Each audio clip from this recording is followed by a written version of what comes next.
Dans l'évangile de Jean, au chapitre 12 et au verset 20, il est écrit ceci. Quelques Grecs, du nombre de ceux qui étaient montés pour adorer pendant la fête, s'adressèrent à Philippe de Bethsaïda en Galilée et lui dirent avec instance, « Seigneur, nous voudrions voir Jésus. » Philippe alla le dire à André, puis André et Philippe le dirent à Jésus. Ces Grecs, c'étaient sans doute des Juifs qui parlaient grec. Ils ne parlaient plus l'araméen, parce qu'ils vivaient dans des pays où on parlait grec, mais ils étaient venus à Jérusalem pour adorer. Et apparemment, ils n'avaient encore jamais vu Jésus. Et ils s'adressent aux disciples qui étaient près de Jésus en lui disant « Nous voudrions voir Jésus. »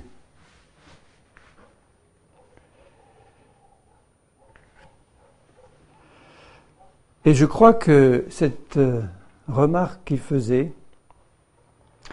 c'est une remarque que le Père Céleste a placée sur leur cœur,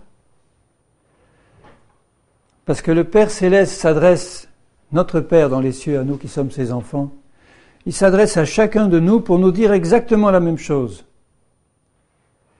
Il s'adresse à toi en disant « Je voudrais voir Jésus. Je voudrais voir Jésus en toi. » Alors quand tu te regardes au miroir de la parole, est-ce que tu te vois toi ou est-ce que tu vois Jésus? Je ne dis pas qu'il faut faire semblant de voir Jésus si Jésus n'est pas encore manifesté dans nos vies. Tu peux toujours te regarder en disant « Je suis Jésus, ou je suis semblable à toi, Jésus », parce qu'on n'est jamais Jésus égal à lui, on ne sera jamais.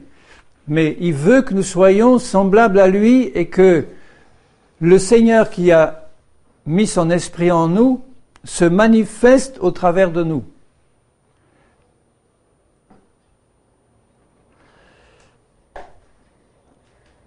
Alors cette question du Père, je voudrais voir Jésus. En fait, c'est la question que le Père adresse à toute l'Église. Et même sans qu'il le sache, c'est ce que le monde autour voudrait voir. Parce que le monde qui nous entoure en a assez de voir des religions, des systèmes. Il veut voir la vie de Jésus manifestée en toi. Et je sais une chose, c'est que si chacun de nous, on a ce désir ardent dans le cœur, de voir Jésus manifesté dans nos vies, le Père va faire en sorte qu'on comprenne ce qu'il faut faire pour que Jésus se manifeste.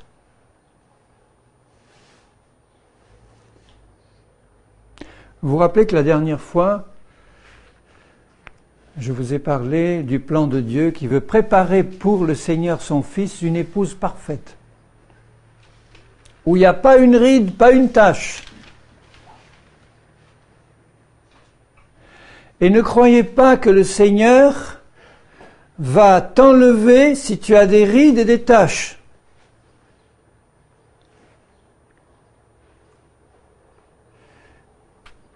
Il y a un rapport étroit entre la perfection que Dieu veut voir dans son Église, l'enlèvement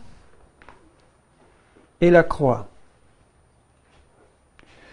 C'est peut-être pas un aspect qu'on a l'habitude de voir, ça, quand on parle de l'enlèvement du Seigneur.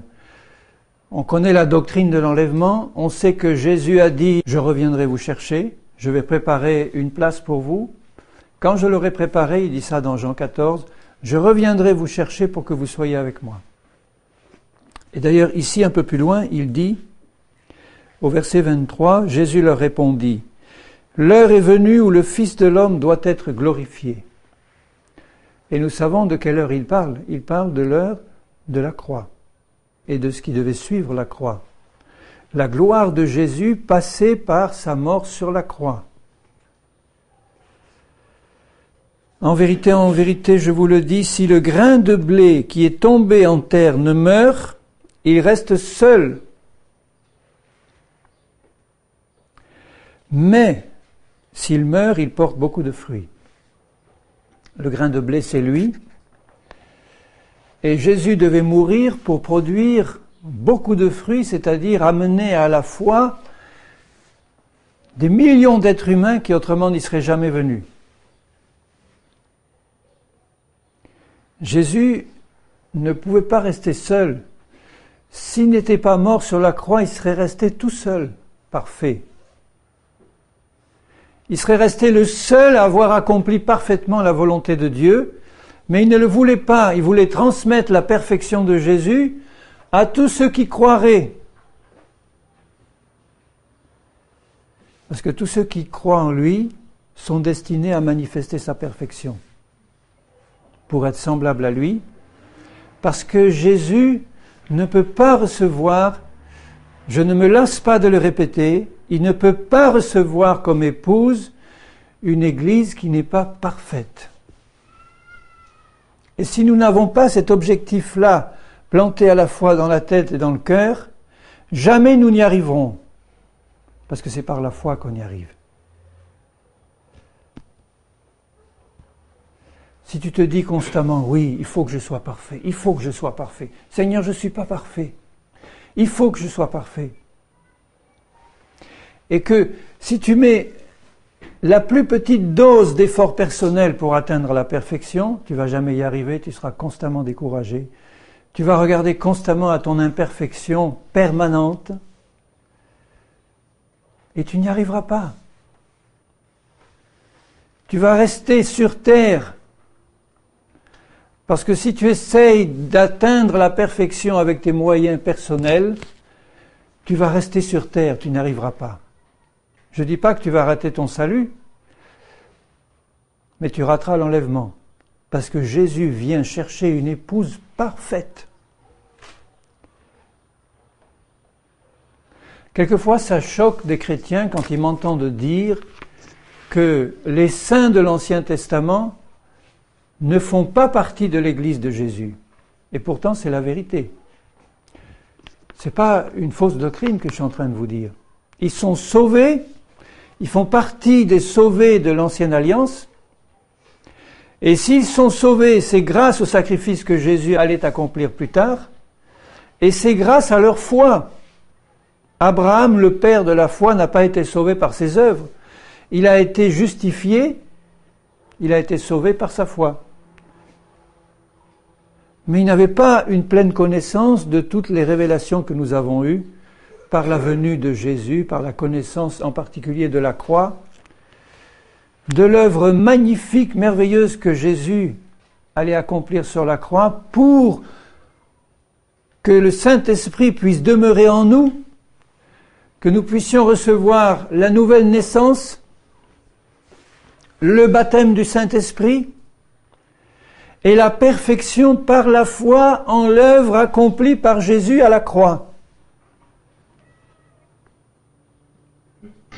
Donc tous ces saints de l'Ancienne Alliance, Jésus lui-même dit, Jean-Baptiste, le plus grand de tous ces prophètes de l'Ancienne Alliance, dans le royaume de Dieu de la Nouvelle Alliance, le plus petit est plus grand que lui.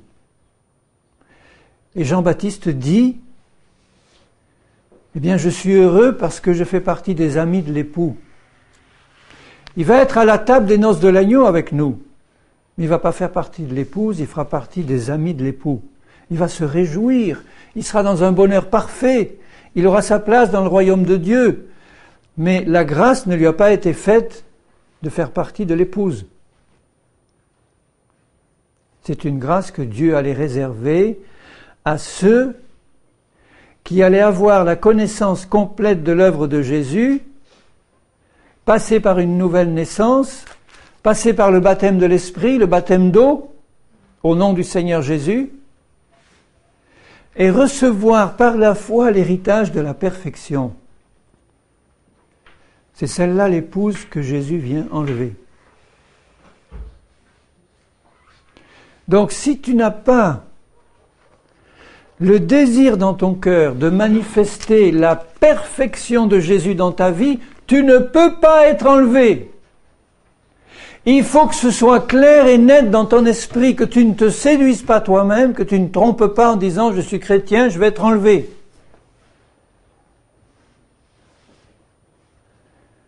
Tu ne seras enlevé que si tu fais partie de l'épouse, parce que Jésus vient se chercher une épouse parfaite, sans ride, ni tache, ni rien de semblable.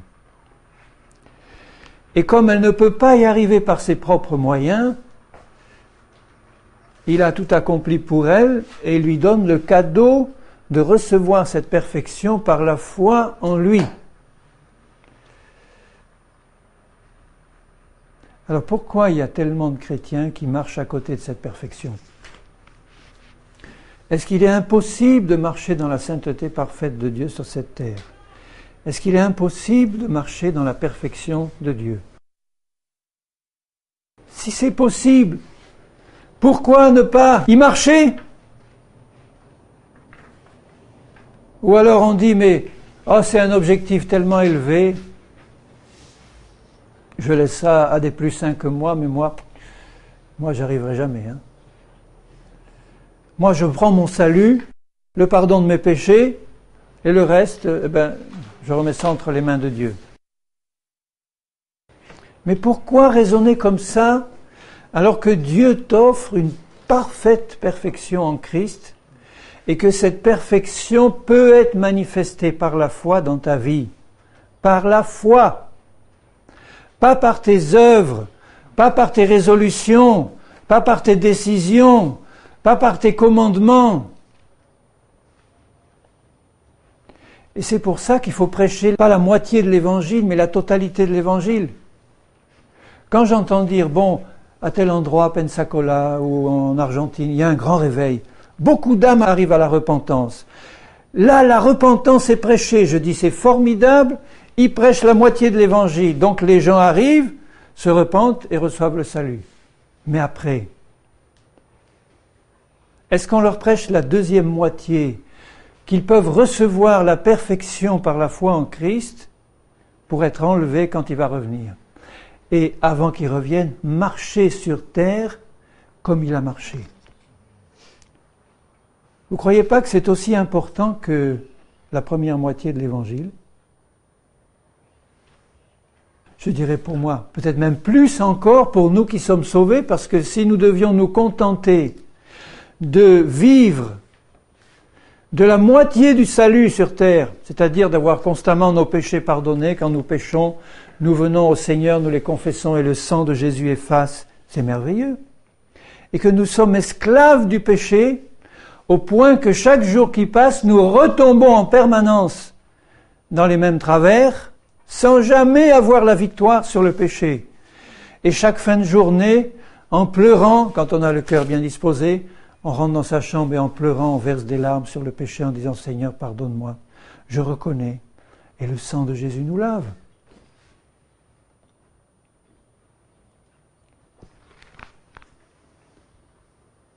C'est sûr que si le Seigneur revient à ce moment précis, tu es pris, le sang de Jésus t'a lavé. Mais combien de chrétiens ne marchent pas? Ils sont tellement découragés de se voir retomber constamment dans l'esclavage du péché, qu'ils finissent même par se décourager. Il y en a même qui retournent carrément dans le monde, en disant « J'en ai assez de cette vie de combat, j'ai un cœur bien disposé, je veux marcher dans la sainteté, je n'y arrive pas, je chute constamment. » Donc la perfection de l'Église ne consiste pas seulement pour elle à confesser ses péchés, tout en n'ayant jamais la victoire sur le péché, parce que si on ne peut pas avoir la victoire sur le péché, on a constamment des rides et des taches sur notre robe blanche. On retombe constamment dans les mêmes ornières. Et on le sait.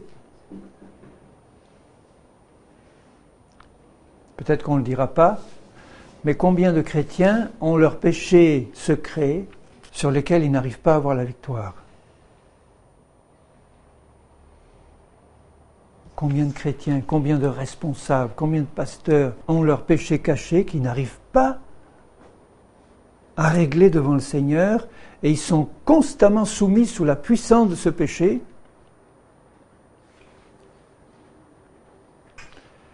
Et leur tentation, c'est de devenir légaliste ou de prêcher la loi. Quand du haut de la chair, tu prêches des commandements en disant si vous êtes chrétien, vous devez renoncer au péché. Le péché, c'est une honte. Et c'est vrai. Je ne peux pas dire que ce qu'il dit là, c'est faux. C'est honteux de pécher. Vous devez avoir la victoire sur le péché. Arrêtez de pécher. Alors, tout le monde écoute en disant, mais oui, il a raison. Il faut que j'arrête de pécher. Donc tout le monde part en disant, ah, un merveilleux message, il nous a regonflé, il nous a donné vraiment le feu, il nous a fait comprendre que le péché c'est horrible, c'est mauvais et qu'on ne doit pas pécher. Et on repart avec de bonnes résolutions, et la première des choses qu'on fait, avant même d'avoir franchi la porte, on retombe dans le même péché. Pour l'un, c'est la convoitise, pour l'autre, c'est l'avarice, pour l'autre, c'est l'adultère dans le cœur, pour l'autre, c'est la boisson, pour l'autre, c'est l'alcool, la drogue, le tabac, le sexe, l'argent, la convoitise, etc. Enfin, je ne vais pas donner une liste, mais chacun sait par quoi il est tenu. Donc le problème du Seigneur avant d'enlever son épouse, c'est de lui ouvrir les yeux sur la victoire parfaite sur le péché et lui montrer qu'il est possible de marcher dans la sainteté par la foi en l'œuvre accomplie par Jésus à la croix pour nous. Puisque la source de tous nos problèmes, c'est la chair, la source de tous nos problèmes, c'est pas Satan, ce ne sont pas les démons, ce ne sont pas les liens démoniaques, c'est la chair. Et Satan ne peut entrer dans une vie que si la chair n'est pas crucifiée. Donc quand on a compris par la foi que notre chair a été crucifiée, quand tu t'es converti à Jésus-Christ, Jésus, qui l'avait crucifié déjà il y a 2000 ans, quand tu te convertis à Jésus, il te donne le cadeau de la mort de ta chair. Tu vois, il faut bien comprendre ça. Tout ton péché, tous les péchés que tu peux faire, ils viennent de ta carcasse. Et le péché habite dans ta carcasse, dans ma chair. Le péché est planté dedans, il est agrippé à ma chair. Et si je ne règle pas le problème de cette chair-là, le péché va constamment se manifester dans ma vie. Et Dieu nous dit que quand Jésus est mort, il a pris ta carcasse, il l'a mise en Jésus, et quand Jésus est mort, elle est morte avec lui.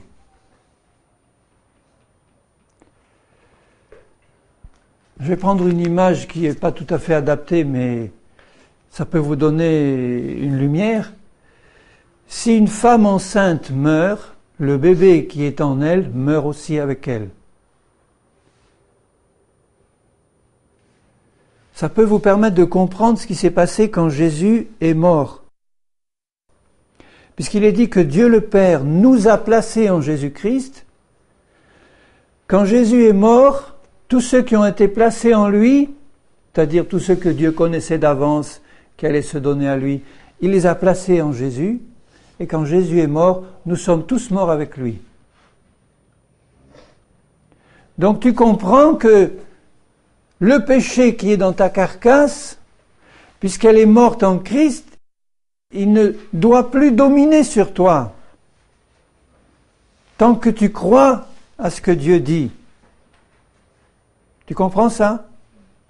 Si tu continues à croire que quand Christ est mort, tu es mort, tu es morte avec lui, ta chair a été crucifiée avec lui, je dis, Seigneur, je ne veux pas que tu me reproches une chose quand je viendrai devant ton trône, le trône de ton jugement, parce que je vais y aller. Je ne veux pas que tu me reproches de ne pas avoir assez insisté sur le message de la croix.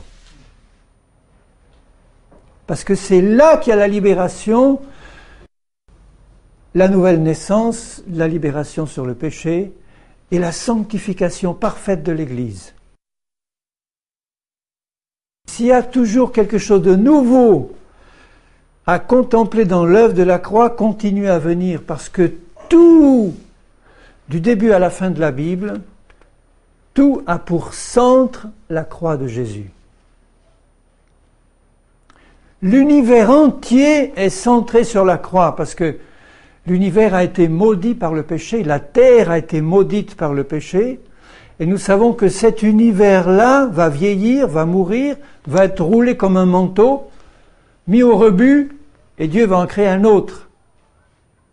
Donc celui-là, cet univers où nous sommes, cette terre où nous sommes, sont condamnés à mort.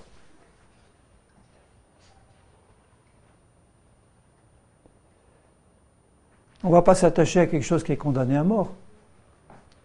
Le monde qui nous entoure est condamné à mort. Et tu vas t'attacher à quelque chose qui est condamné à mort pour être entraîné à la mort avec lui. Si tu t'attaches à un condamné à mort, tu vas mourir avec lui. Donc la préparation de l'épouse au retour de Jésus. Ce retour est étroitement conditionné à notre compréhension du message de la croix. Comme Jésus vient chercher une épouse sans ride, ni tache, ni rien de semblable, il ne peut venir prendre que ceux qui ont reçu par la foi le message de la croix, qui l'ont reçu comme un don du Seigneur, qui ont reçu la vie de Jésus, en qui le Saint-Esprit a ouvert l'intelligence pour pouvoir comprendre et qui l'ont vraiment reçu par la foi. Et vous savez que la foi véritable, elle produit des œuvres. Ça veut dire que si tu crois, tu vas agir selon ta foi. Si tu crois quelque chose, tu vas faire des choses qui correspondent à ce que tu crois. Si tu crois que tu es un vaurien, tu vas te comporter en permanence comme un vaurien. C'est obligé. Si tu crois que tu es un fils de roi, tu vas te comporter comme un fils de roi. C'est pour ça que le Saint-Esprit veut déverser en nous cette foi qui vient d'en haut.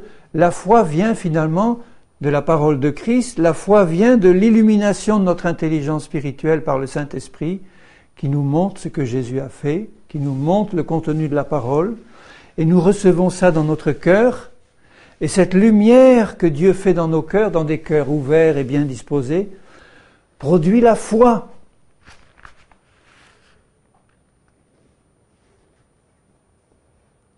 Et la foi produit les œuvres.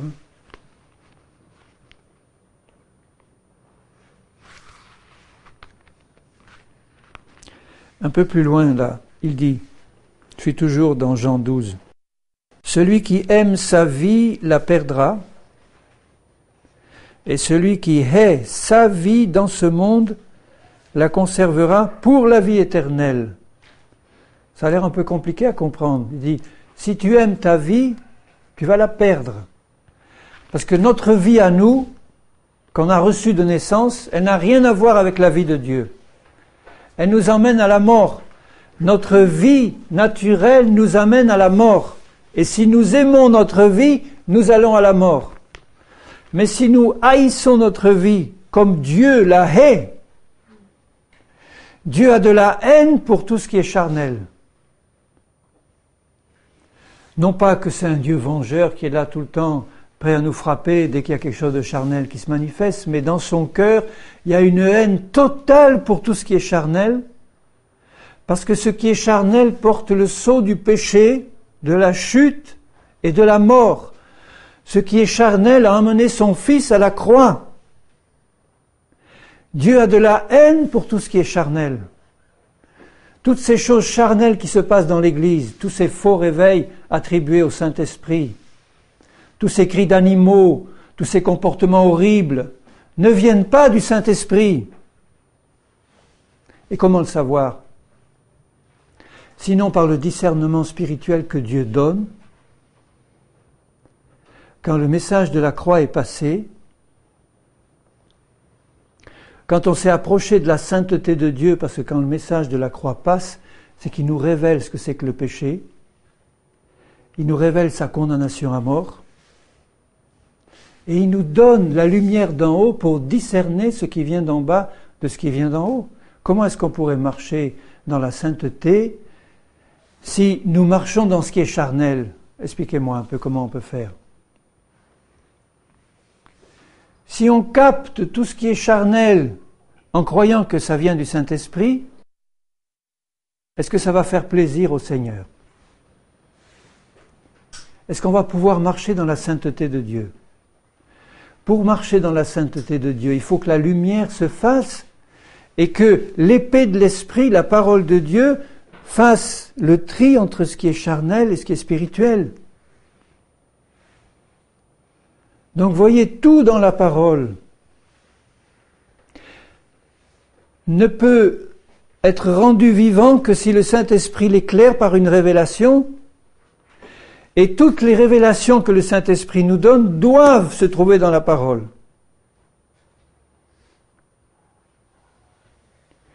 S'il y a quelque chose qui se passe aujourd'hui dans le monde et qui est considéré comme un réveil, alors qu'il n'y a rien dans la parole de Dieu pour soutenir ce qui se passe, je le mets sans hésiter de côté. Et Dieu ne m'en fera pas reproche.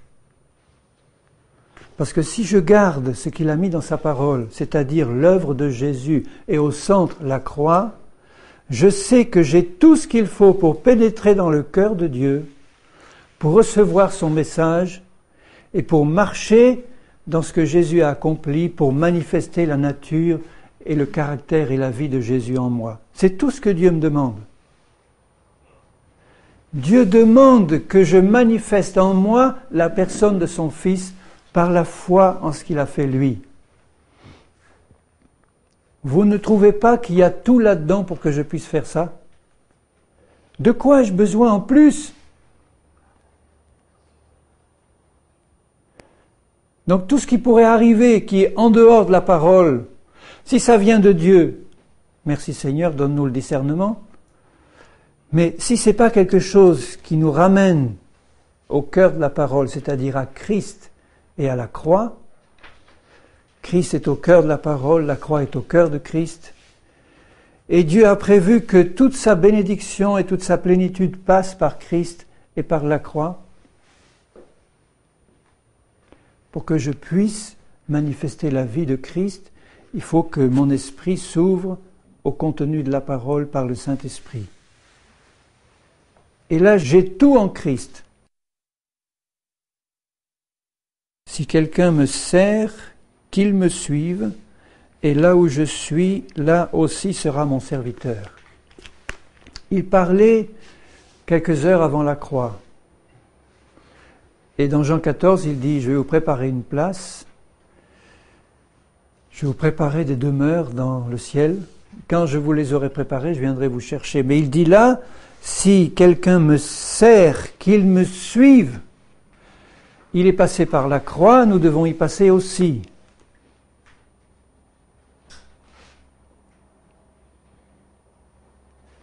Donc il faut qu'on arrive au bout de nous-mêmes.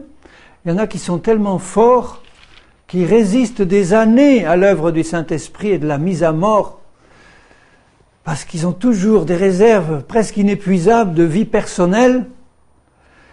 Ils veulent même la mettre au service du Seigneur, et pendant des années ils y arrivent, plus ou moins, mais ils y arrivent. Mettre au service du Seigneur toute la vie personnelle que je peux avoir. Il n'y a rien de plus terrible et abominable pour Dieu.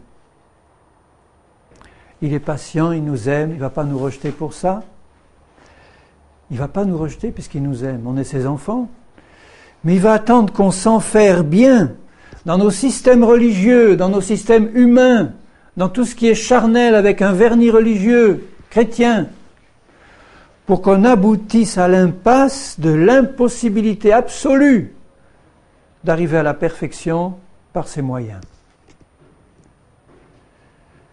Et là, on va se tourner enfin vers le Seigneur en disant, Seigneur, tu m'as fait comprendre maintenant. Alors j'abandonne. Je te demande la suprême bénédiction de m'ouvrir les yeux sur tout ce qui est charnel encore en moi. Vous ne pensez pas que c'est une suprême bénédiction d'avoir les yeux ouverts sur tout ce qui est charnel encore?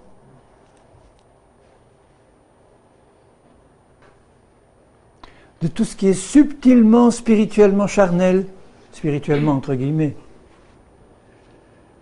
C'est-à-dire qu'il y a un beau vernis spirituel et chrétien, mais derrière ce n'est que la chair, pas encore crucifiée. Et Dieu qui le voit prend patience, il attend qu'on soit bien enferré dans nos impossibilités, pour qu'on se tourne vraiment vers le Seigneur et vers sa croix, pour dire Seigneur maintenant, je capitule.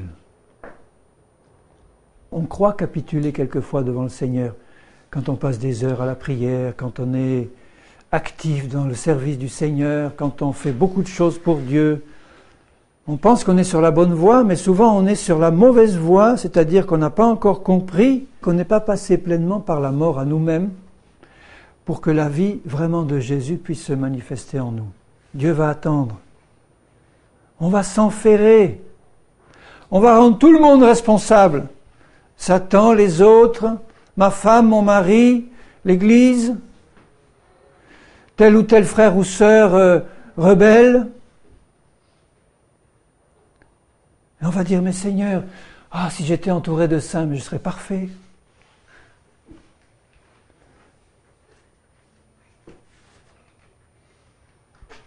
Alors que c'est exactement l'inverse. Le Seigneur te dit, si tu veux être parfait, si tu veux être saint, tu dois renoncer à toi-même et tu dois crier à moi pour que je t'ouvre les yeux sur tout ce qui est charnel encore en toi, tout ce que je ne peux pas supporter ni sentir, parce que ça ne vient pas de la vie de Jésus manifestée en toi. C'est le fondement, c'est la base.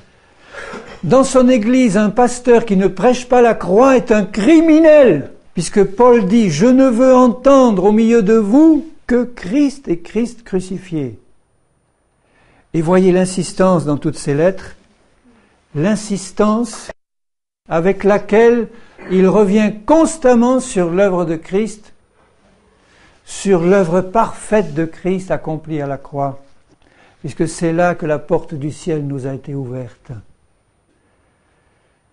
C'est par là que l'héritage céleste passe. C'est la porte étroite, tellement étroite que aucun chameau ne peut y passer.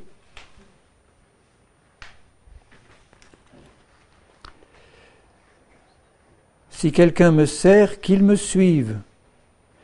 Si quelqu'un me sert, le Père l'honorera. Tu peux servir le Seigneur quand il y a encore quelque chose de charnel qui vit en toi. Tu peux le servir comme lui le désire. Bien sûr, je peux servir charnellement Dieu ou avec une portion de chair. Mais tout le travail que le Saint-Esprit va faire dans ma vie, c'est mettre justement le doigt sur cette partie-là. Bien sûr, quand tout va bien, si 90% des choses vont bien, je dirais, chers frères et sœurs, à 90% tout va bien. Mais puisque tout va bien, je ne vais pas parler de ce qui va bien, je vais parler des 10% qui ne vont pas parce que Jésus veut une épouse sans rides, ni taches, ni rien de semblable. Donc si on voit encore des rides, des taches, le regard du Seigneur est immédiatement attiré par la moindre petite tache. Et il faut que mon regard soit immédiatement attiré par les taches qui sont sur moi d'abord. Et si mon regard est attiré par les taches qui sont sur mes frères et sœurs, c'est pas pour les juger et les condamner, c'est pour les aider à les voir, à les amener à la croix, à recevoir le sang et à recevoir la croix, pour que la tâche s'en aille et que la perfection se manifeste. Quand ce n'est pas fait dans un esprit de jugement et de condamnation, ça va très bien.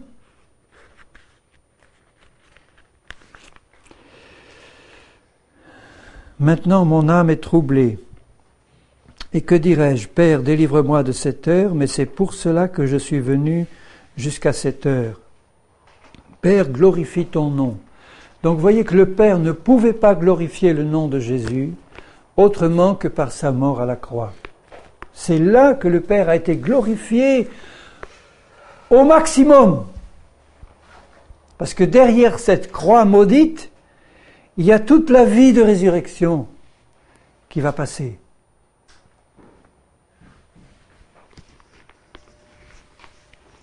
Et c'est là que Dieu a été glorifié. Donc Dieu va être glorifié dans ta vie si l'œuvre de la croix se fait complète en toi. Elle a déjà été faite complètement par Jésus. Le seul problème, c'est qu'il faut que ton intelligence s'ouvre pour que tu le saches, que tu le prennes par la foi et que tu entres par la foi dans cette perfection accomplie par Jésus pour toi. Tu vois? Ça a été fait par Jésus. Il faut que toi, tu le comprennes, que ton intelligence s'ouvre par ta prière et par la prière des frères et sœurs qui prient pour toi. Seigneur, que notre intelligence s'ouvre, que nous puissions voir Jésus. Nous voulons voir Jésus. Et voir Jésus, c'est comprendre qui il est, qu'est-ce qu'il a fait. Mon cœur brûle du désir de voir Jésus. Nous allons le voir bientôt. Mais avant de le voir de nos yeux, il faut que nos cœurs brûlent du désir de le voir en nous, dans son Église, par la prédication de la croix. Ce qu'elle représente de victoire sur le péché et de possibilité pour la vie de résurrection de se manifester. La vie de résurrection ne peut pas se manifester dans un corps qui n'a pas été crucifié. Ce n'est pas la vie de résurrection. Si une vie se manifeste dans un corps qui n'est pas crucifié, qui n'est pas mort, ce n'est pas la vie de résurrection encore, ou c'est un mélange. Une pleine vie de résurrection, c'est-à-dire le caractère, la nature de Jésus. La nature de Jésus, son amour, sa lumière, sa vie, ne pourront pas se manifester si tu n'es pas crucifié par la foi. Ça va être encore un mélange. Des choses horribles, des choses charnelles, des choses spirituelles. Dieu a horreur du mélange, parce qu'il a pourvu en Christ quelqu'un qui peut éliminer tout mélange. Avec la foi en Christ, c'est du 100% de pur. N'accepte jamais de mélange. Sois intransigeant. Je ne dis pas fanatique. Je veux dire, n'accepte aucun compromis entre la chair et l'esprit. Trop longtemps, l'Église a accepté ces compromis et on voit l'état où elle est maintenant. Tout ça parce que la prédication de la croix n'est pas faite. J'ai été des années dans des églises et pendant des années, je n'ai pas entendu le message complet, la prédication donnée, mais donnée de manière à ce qu'on le comprenne. Je ne dis pas faire une fois par an une bonne prédication sur la croix, en oubliant en général que quand Christ est mort, nous sommes morts avec lui. Ça, je n'en entends jamais parler. Pourquoi ? Est-ce que ça veut dire que l'Église a compris ? Qu'elle est arrivée au point où c'est plus nécessaire d'en parler ? Ou est-ce qu'elle est arrivée au point où le malin a réussi à remplacer ce message unique de la croix par toutes sortes d'autres doctrines et théories qui sont peut-être très bonnes en soi, mais qui ne peuvent pas passer parce que la croix n'est pas au centre. Si tu prêches dimanche après dimanche ou lundi après lundi à tes ouailles, vous devez être saints, vous devez marcher dans la sainteté, sans leur donner la clé de la croix, comment est-ce qu'ils vont y arriver ? On va les mettre sous un stress pas possible. Ils verront le but, ils verront une vitrine bien garnie, mais la porte fermée à clé. Et c'est le reproche que Jésus faisait aux pharisiens et aux scribes. Vous avez ôté la clé de la connaissance. Vous n'y êtes pas entrés vous-même et vous empêchez ceux qui veulent y entrer d'y entrer. Et la clé de la connaissance, elle a la forme d'une croix. Si tu prêches la croix, les yeux vont s'ouvrir et les brebis vont entrer dans les gras pâturages. Et une voix vint du ciel, je l'ai glorifié, je le glorifierai encore. La foule qui était là et qui avait entendu disait que c'était un tonnerre, d'autres disaient un ange lui a parlé. Jésus dit, ce n'est pas à cause de moi que cette voix s'est fait entendre, c'est à cause de vous. Maintenant a lieu le jugement de ce monde. De quoi il parlait là? De la croix. Le monde a été jugé en Christ. Maintenant le prince de ce monde sera jeté dehors. Et moi, quand j'aurai été élevé de la terre, j'attirerai tous les hommes à moi. En parlant ainsi, il indiquait de quelle mort il devait mourir. Quand j'aurai été élevé de la terre, donc quand j'aurai été mis en croix, j'attirerai tous les hommes à moi. Vous voyez bien que la prédication de la croix, quand elle est donnée telle que le Seigneur nous la donne dans sa parole, est un message qui attire les foules, qui languissent. Je ne parle pas de ceux qui ne veulent pas du Seigneur et de sa libération, mais des foules qui languissent après une vraie libération. C'est le message de Christ crucifié, parce que Jésus a dit, quand j'aurai été élevé, j'attirerai tous les hommes à moi. Il a été élevé, et maintenant il est en train d'attirer tous les hommes à lui. Il y en a qui résistent et qui ne veulent pas de lui, et il y en a qui sont reconnaissants quand leurs yeux s'ouvrent en disant, Seigneur, tu m'as donné une solution parfaite. En Christ crucifié et ressuscité, maintenant, je vois, je comprends. Je peux entrer dans le lieu très saint pour t'adorer.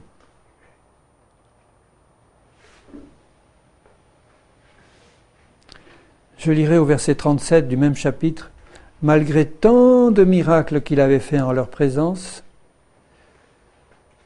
ils ne croyaient pas en lui. Ceci, c'est pour tous ceux qui recherchent les miracles, les signes et les prodiges avant la prédication de la croix. Vous voyez que le Seigneur confirmait sa parole par des signes et des prodiges parce que la parole des premiers disciples, c'était le message de Christ crucifié et ressuscité. Et Dieu confirmait cette parole. Mais si on veut des miracles, des signes et des prodiges tout seul, sans la croix, ils ne croiront pas. Les hommes n'ont pas changé. Ils vont se précipiter en foule aux endroits où se passent des miracles, parce que des miracles, on en a besoin. On va en recevoir un profit, une guérison, une délivrance. Mais si le cœur n'est pas enraciné dans l'œuvre de Jésus et dans sa personne, qu'est-ce qui va se passer? Est-ce que ça va être assez pour stimuler notre foi quand les problèmes de la loi de péché vont ressortir? Quand la loi du péché qui est dans notre chair va ressortir, on aura beau avoir reçu des guérisons et des miracles, on ne va pas régler notre problème devant le Seigneur. Et je terminerai à la fin de ce chapitre par le verset 47. « Si quelqu'un entend mes paroles et ne les garde pas, ce n'est pas moi qui le juge.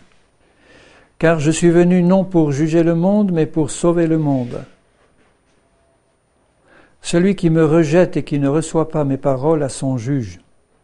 La parole que j'ai annoncée, c'est-à-dire cette parole-là, c'est elle qui le jugera au dernier jour.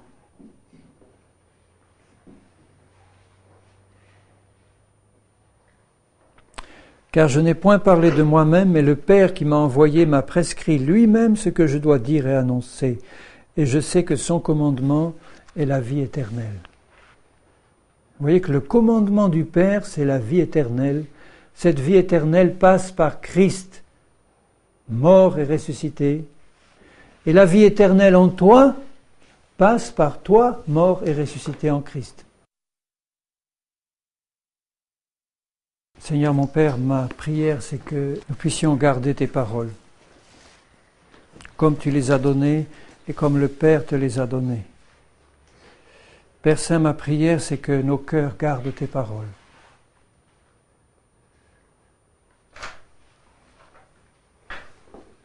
que nos cœurs s'ouvrent à la place centrale de la croix dans ta parole. Et que ce message de la croix, qui est la puissance de Dieu pour ceux qui sont sauvés, puisse vraiment être inscrit dans nos cœurs, Seigneur, et qu'il puisse produire la foi pour que nous puissions marcher dans la sainteté. Je te bénis parce que tu as pourvu une solution parfaite. Et tu nous demandes de marcher dans ta perfection et ta sainteté par la foi en celui qui a tout accompli pour nous. Seigneur, mon cœur se réjouit de ce que tu ne nous as pas laissés dans une impasse, mais que tu nous as donné